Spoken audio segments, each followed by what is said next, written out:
नमस्कार, मेरा नाम है शुभम गुप्ता और आप देखना शुरू कर चुके हैं वीके न्यूज। आज हम बात करेंगे सुप्रीम कोर्ट की उस सुनवाई की जिसमें मुख्य न्यायाधीश जस्टिस सूर्यकांत ने एक वकील को खुलेआम चेतावनी दी कि मेरे कोर्ट में बदतमीजी नहीं चलेगी। ये कोई साधारण घटना नहीं है, ये उस गरिमा की बात है जो अदालत की कुर्सी पर बैठे व्यक्ति की नहीं बल्कि पूरे न्याय तंत्र की है। एक वकील अडानी अंबानी का जिक्र करके कोर्ट पर आरोप लगाता है कि बड़े लोगों के लिए संवैधानिक बेंच बनती है और आम आदमी के मुद्दे सुनवाई तक नहीं पहुंचते, तो सीजीआई का गुस्सा फूट पड़ता है। लेकिन सवाल यह है कि क्या ये सिर्फ एक वकील की बदतमीजी थी या ये उस गहरे असंतोष की आवाज़ है जो न्यायपालिका के कॉलेजियम सिस्टम और सुनवाई की प्राथमिकता पर उठता रहा है।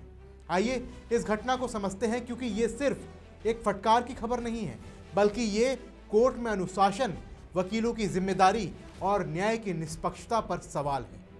देखिए, मामला क्या था। एक याचिका का जिक्र हो रहा था जिसमें कॉलेजियम सिस्टम को चुनौती दी गई थी और नेशनल जुडिशियल अपॉइंटमेंट कमीशन यानी एनजीएसी की बहाली की मांग की गई थी। वकील मैथ्यूज नेदुम्पारा ने सीजीआई की बेंच के सामने इस याचिका का जिक्र किया। सीजीआई ने कहा कि ऐसी कोई याचिका रजिस्टर्ड नहीं है। 2024 में ही रजिस्ट्री ने इस तरह की याचिका को रजिस्टर करने से इनकार कर दिया था, क्योंकि एनजीएसी पर पहले ही सुप्रीम कोर्ट का फैसला हो चुका है और वो मुद्दा सुनवाई लायक नहीं माना गया। लेकिन वकील नेदुम्पारा रुके नहीं और उन्होंने कहा कि अडानी और अंबानी के लिए संवैधानिक पीठ गठित की जाती है, आम लोगों के मुद्दे पर सुनवाई नहीं होती। ये टिप्पणी सीजीआई सूर्यकांत को नागवार गुजरी। उन्होंने तुरंत कहा कि मिस्टर नेदुम्पारा, मेरी कोर्ट में जो भी कह रहे हैं उसे सोच समझ के बोलिए। आपने मुझे चंडीगढ़ में भी देखा है, दिल्ली में भी। ये मत सोचिए कि जैसे आप दूसरे पीठों के साथ बदतमीजी करते हैं वैसे ही मेरी कोर्ट में भी करेंगे। मैं आपको चेतावनी दे रहा हूं, मेरे कोर्ट में ये बदतमीजी नहीं चलेगी। ये शब्द सीजीआई खुले कोर्ट में कह गए। पूरी अदालत में सन्नाटा छा गया। सीजीआई ने वकील के पिछले व्यवहार का भी जिक्र किया जो बताता है कि ये पहली बार नहीं था। अब सोचिए, ये घटना क्यों महत्वपूर्ण है। सुप्रीम कोर्ट में वकील और जज के बीच संवाद सम्मान पर टिका होता है। वकील कोर्ट का अधिकारी होता है, वो न्याय की प्रक्रिया का हिस्सा होता है। लेकिन जब वकील अदालत पर यह आरोप लगाता है कि बड़े उद्योगपतियों के लिए विशेष बेंच, आम आदमी के लिए अनदेखी, तो ये सिर्फ व्यक्तिगत टिप्पणी नहीं रह जाती, ये न्यायपालिका की निष्पक्षता पर सवाल उठाता है। सीजीआई की चेतावनी इसलिए आई क्योंकि वो जानते हैं कि ऐसे बयान कोर्ट की गरिमा को ठेस पहुंचाते हैं। लेकिन दूसरी तरफ वकील का गुस्सा भी समझ में आता है। एनजेएसी पर 2015 में सुप्रीम कोर्ट ने फैसला दिया था कि कॉलेजियम सिस्टम ही जारी रहेगा। कई लोग मानते हैं कि कॉलेजियम में पारदर्शिता की कमी है। जजों की नियुक्ति में भाई भतीजावाद का आरोप लगता रहा है, लेकिन कोर्ट ने एनजेएसी को असंवैधानिक कहा और अब वकील बार बार वही मुद्दा उठाते हैं और जब याचिका रिजेक्ट होती है तो गुस्सा फूट पड़ता है। और देखिए, ये घटना कोई अकेली नहीं है। वकील मैथ्यूज नेदुम्पारा का नाम पहले भी चर्चा में आया है।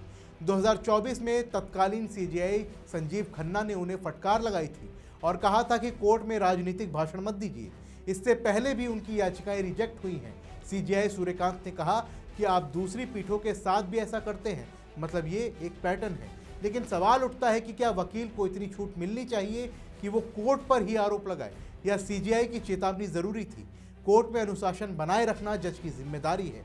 अगर वकील बदतमीजी करेंगे तो न्याय प्रक्रिया प्रभावित होगी, लेकिन अगर वकील के सवाल जायज़ हैं तो उन्हें दबाना भी सही नहीं है। देखिए, ये घटना न्यायपालिका की आंतरिक चुनौतियों को उजागर करती है। कॉलेजियम सिस्टम पर बहस सालों से चल रही है। पारदर्शिता, जवाबदेही की मांग होती रही है, लेकिन जब कोई वकील अडानी अंबानी जैसे नामों का जिक्र करता है तो ये राजनीतिक रंग ले लेता है। सीजीआई ने इसे बदतमीजी कहा, लेकिन क्या ये सिर्फ बदतमीजी थी या गहरे असंतोष की अभिव्यक्ति? सुप्रीम कोर्ट में ऐसे मामले पहले भी आए हैं। वकीलों पर फटकार, बार काउंसलिंग की कार्रवाई। लेकिन सीजीआई का ये बयान कि मेरे कोर्ट में बदतमीजी नहीं चलेगी, ये एक संदेश है। ये संदेश वकीलों के लिए है कि कोर्ट की गरिमा सर्वोपरि है। दूसरी तरफ वकील का पक्ष भी समझिए। वो कह रहा है कि बड़े लोगों के मामले तेजी से सुनवाई होती है, आम आदमी के मामलों में नहीं होती। क्या ये सच नहीं लगता? कई बार बड़े कॉरपोरेट केस में विशेष बेंच गठित होती है। लेकिन यह भी सच है कि सुप्रीम कोर्ट में लाखों केस पेंडिंग है, प्राथमिकता तय करना मुश्किल हो जाता है। लेकिन अदालत पर सीधे आरोप लगाना ये तरीका सही नहीं है। सीजेआई ने सही कहा कि सोच समझ कर बोलिए। ये घटना बताती है कि न्यायपालिका भी इंसानों से बनी हुई है। जज गुस्सा कर सकते हैं, वकील भावुक हो सकते हैं, लेकिन कोर्ट की गरिमा वो बनी रहनी चाहिए। अब सवाल मैं आपसे पूछना चाहता हूँ कि क्या सीजेआई की चेतावनी सही थी या फिर वकील का गुस्सा जायज़ था? क्या कोर्ट में ऐसे आरोप लगने चाहिए या फिर नहीं? कमेंट बॉक्स में अपनी राय हमें ज़रूर दें, क्योंकि न्याय व्यवस्था पर बात होनी ज़रूरी है। फिलहाल के लिए इस रिपोर्ट में बस इतना ही। मिलते हैं अगली वीडियो में, तब तक के लिए जय हिंद। वीके न्यूज, राष्ट्र के नाम।